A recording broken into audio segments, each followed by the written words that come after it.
Washington, President Donald Trump and South Korea's Moon Jae-in agreed Thursday on the importance of nuclear talks with North Korea, but the two leaders aren't completely aligned on whether sanctions will pressure Kim Jong-un to give up his nuclear weapons or drive him away from the negotiating table.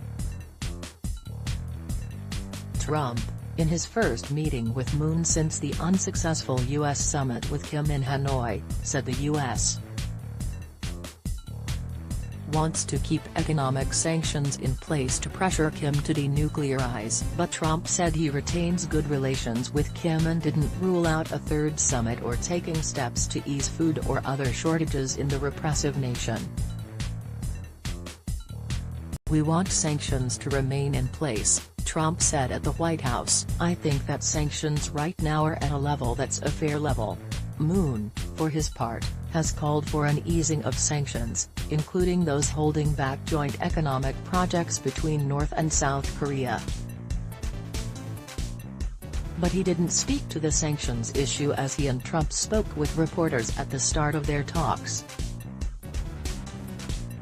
Trump said he would favor easing those sanctions at the right time but added, "This isn't the right time." He said he was open to discussing smaller steps, such as helping to ease North Korea's humanitarian problems, but that, in general, the U.S. wants sanctions to remain. "There are various smaller deals that maybe could happen," Trump said.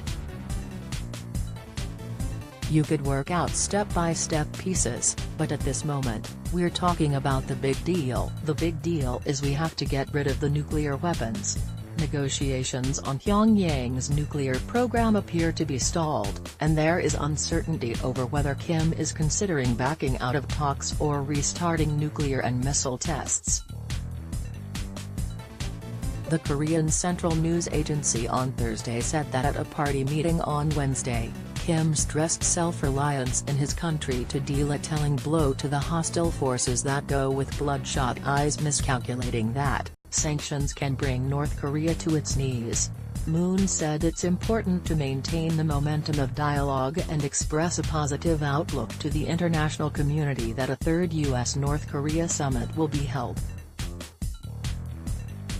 "I'd like to express my high regard for how you have continued to express your trust towards Chairman Kim," Moon said. "And also, you have made sure that North Korea does not deviate from the dialogue track." Moon did not directly address the issue of sanctions, but several North Korea watchers, including Sumi Terry, a North Korean expert at the Center for Strategic and International Studies and a former Asia analyst at the CIA, said Moon was expected to try to persuade Trump, perhaps only privately, to agree to ease some sanctions to keep the talks alive.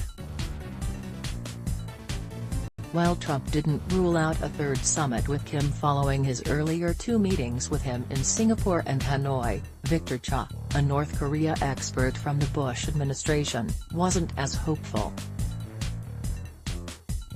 With Trump already campaigning for re-election, Cha said, "It's hard for me to think Trump will risk a third summit." Trump walked away from making a deal with Kim at their meeting in late February.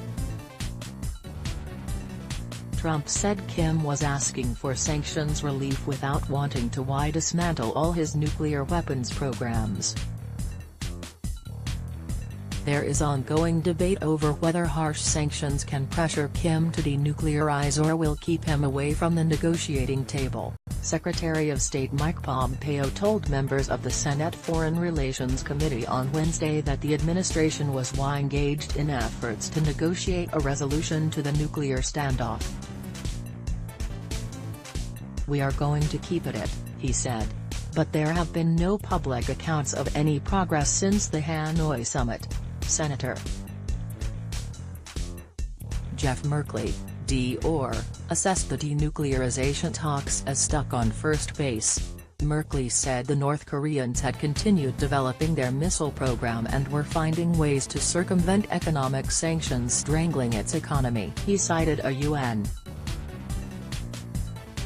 panel of experts that warned on March 5 that there has been a massive increase in illegal ship-to-ship transfers of petroleum products and coal, rendering the latest UN sanctions ineffective.